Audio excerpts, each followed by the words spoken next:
Hello everybody, it's Jordan here, and I just wanted to make a vlog really quickly while I am in the beautiful Barcelona. Well, not very beautiful right now as it is raining.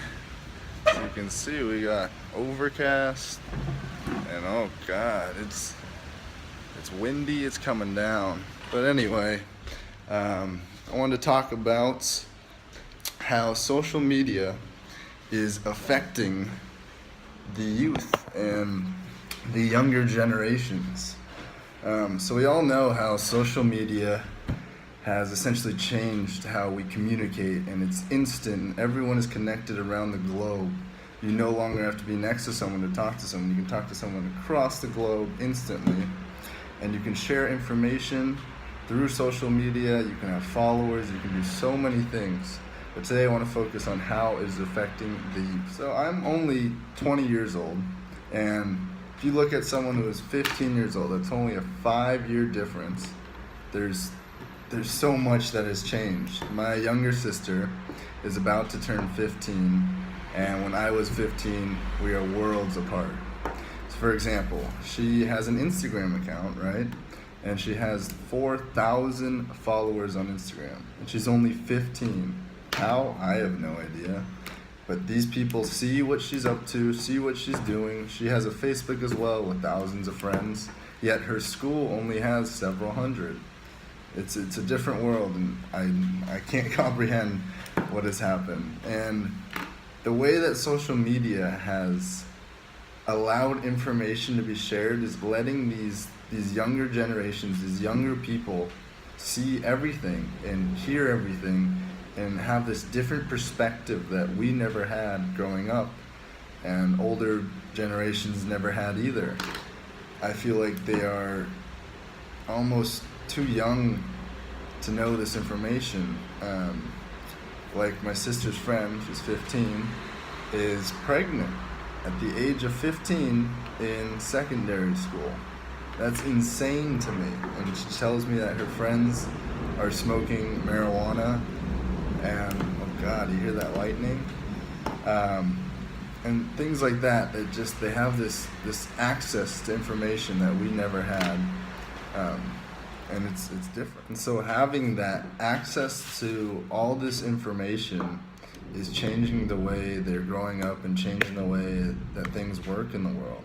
For example, it's changing relationships. These younger generations are living through their phones. They're constantly texting and FaceTiming and tweeting and doing all this stuff on technology that was not a thing, 5 years ago, 10 years ago. And they hang out with each other. I see it all the time with my sister and other younger kids. They hang out by being on their phones. They're in the same room, and they're on their phones, they're on their computers, on their laptops. And it even happens with kids my age at 20 years old. You can see for example, my dorm room in Barcelona with 5 other guys.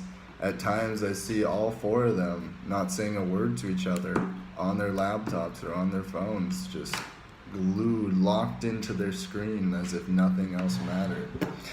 Another thing I want to talk about is the aspect of parenting and how that connects to these younger generations having all this access to information. And a lot of kids now in the United States have cell phones and these smartphones, and they can look up anything whenever they want, and they see all this content that could be explicit, and they're listening to all these rap songs and music that has explicit content that is not regulated. And it makes parenting difficult because these kids are so young and they're absorbing everything, and they perceive the world differently because of technology and because of the information that they have. And the last point I want to make is going back to my sister having 4,000 followers, is I feel that these younger generations, and it's going to get worse and worse, that they want approval. They want to be liked by each other and by their peers and by the world, essentially. They're on Instagram and Snapchat and Facebook, and they want those likes, and those likes have so much value today that it's validating to them. It gives them meaning when it really shouldn't, because it goes back to that world where you have a different personality online, and how are those two things different? How are you different in the real physical world and on the digital world, and you are perceived differently on the digital world? So that's all I got today. I just want to leave with the impression that technology and social media have changed how our youth are growing up and how they are learning how the world works, how they perceive the world, how they are interacting with each other. And we just need to be aware that as technology progresses, as social media becomes integrated into our lives, we need to make sure that these youth aren't attached and addicted, and that's all they know. We need to make sure that doesn't happen. Thank you.